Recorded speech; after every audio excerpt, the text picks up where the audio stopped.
Bueno, del padre Godínez, la práctica de la teología mística. Yo soy Santiago González Varas y vamos a ver esta figura a la luz de las notas que me tomé en su día cuando leí su libro, Práctica de la teología mística. Es un autor interesante, muy curioso. Es un místico jesuita procedente de Irlanda que estudió en Salamanca. En 1681 vio la luz en Puebla de Los Ángeles un pequeño volumen titulado Práctica de la Teología Mística, que luego se publicó en dos ediciones distintas en Sevilla en 1682. En su Práctica de la Teología Mística, Godínez contrapone la teología escolástica por un lado, que se dedica a la perfección del entendimiento, y la mística por otro lado, que se dedica a la perfección de la voluntad.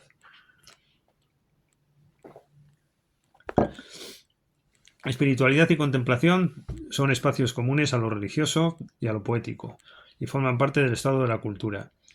Los objetivos de la práctica que nos ocupa hoy eran, primero, ofrecer instrucciones a todos aquellos que buscaran la contemplación de Dios, personas que por lo general vivían en comunidades religiosas y necesitaban dirección. Insistía Godínez en la necesidad de una guía espiritual para aquellos llamados por Dios a emprender la contemplación. Pero también el contemplativo solitario podía fácilmente ser presa de las tentaciones del demonio. El contemplativo puede caer en errores, ya que la contemplación va acompañada de lágrimas y visiones y de la oración vocal, o de la oración mental más simple, dice entre comillas, puesto que también he visto personas regaladas de Dios con lágrimas. Se da cuenta de que las mujeres padecen más raptos, visiones y revelaciones cuando buscan la contemplación. Por su parte, un buen teólogo tenía que ser un hombre de mucha ciencia y larga experiencia, así como persona de oración que hubiese sufrido lo más amargo del desamparo y lo más suave de la contemplación, con sus entradas y salidas más secretas y escondidas. Bueno, la verdad es que este es un libro muy de la época, ¿no? Tenía que haber tratados religiosos que informaran sobre cuestiones como esta, cómo contemplar, qué riesgos tiene, qué técnicas seguir, por qué caminos ir. Y estos libros tenían un gran éxito en la América hispana. Este irlandés, este teólogo, como vemos, fue a Hispanoamérica también, y allí desarrolló su actividad. Y es muy interesante, pues, también como expresivo de esa literatura religiosa que tenía tanto éxito en Hispanoamérica en este momento. Se vendía muy bien, al parecer, este tipo de libros, ¿no? La psicología de Godínez se fundamenta en definiciones medievales y consideraba que el alma y el cuerpo estaban radicalmente separados. Godínez no ignora el mundo de todos aquellos que, por ser ilustrados, son incapaces de la contemplación. La verdad es que es una gran ironía leer esto hoy día. A quienes nuestro autor considera tardos, secos o impedidos. Razona en este sentido que es falaz pensar que la contemplación es para todos, pues es una joya muy preciosa que solo se da a bien pocos. Además, en una hora de contemplación, de fe viva, se puede aprender más sobre la realidad de la Santísima Trinidad que en 24 horas dedicadas al estudio especulativo. Es una de sus frases. Así como que el sufrimiento se da en las almas que buscan lograr una unión contemplativa con el Todopoderoso. Se trata de la experiencia del desamparo que padecen las almas elegidas. Dios dejaba que el demonio atormentara esas almas, a quienes tenía reservado el supremo don de la contemplación, permitiendo que la imaginación les llenara la mente de imágenes viles y de oscuridad, de manera que el entendimiento se volvía como un sol eclipsado.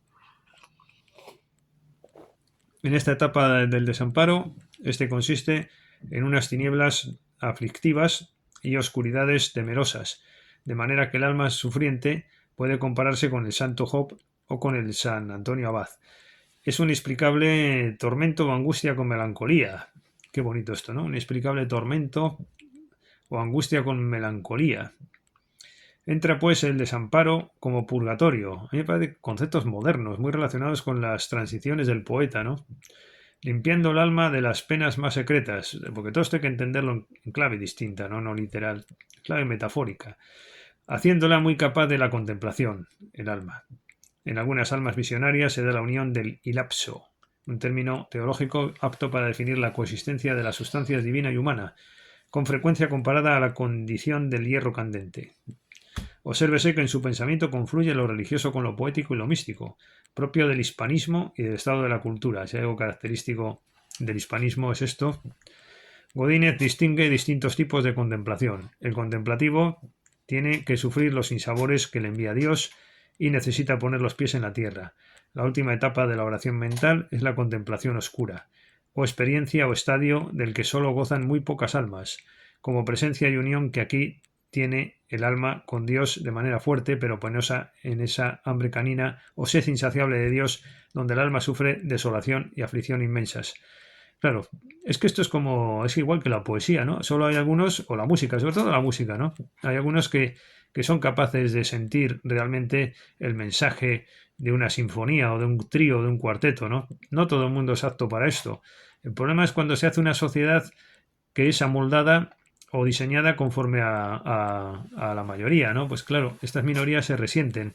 Sin embargo, cuando las minorías tienen un poder de influencia en lo social y este tipo de códigos se traducen en el orden social, es más satisfactorio para ellos. Es que si no, de lo contrario, quedan muy desplazados, ¿no? Y ese es el problema que tenemos hoy día en gran medida. Pero desde luego esto es un don natural, la música, la poesía, la religiosidad, la contemplación, que no tienen todos. Yo por lo menos confieso que me gustaría ser más religioso, me gustaría ser un católico ejemplar, pero por desgracia pues no tengo esa capacidad, ¿no? Pero admiro el catolicismo, ¿no? Lo que pasa es que no sé, no he tenido ese don y sin embargo en la estética sí, en la estética he llegado o llego a niveles creo superiores, ¿no? Y no se me escapa un detalle del compositor, ¿no? Y bueno, pues dice Godínez para terminar, entre comillas, vivo yo más, ya no soy yo, sino el que vive en mí, Cristo. Se hace eco del problema de los religiosos que presumen de sus visiones y raptos y revelaciones, insistiendo en que la oración mental y la contemplación son dones de Dios otorgados a quienes fielmente practican las virtudes requeridas por su estado de vida frente a las beatas melancólicas que se arroban por las iglesias o monjas principiantes de poco entendimiento como individuos que son un peligro, ya que padecen sensaciones que provienen del demonio. Es decir, lo que hace Godínez es un poco también cribar y evitar la democratización de la contemplación. Para esto no vale todo el mundo. Es una época en la que proliferaban los falsos beatos, los falsos santos, y había que tener cuidado quién era el verdadero santo, quién era un farsante, o quién era un pobre hombre que pensaba que era un contemplativo y no tenía dotes para ello.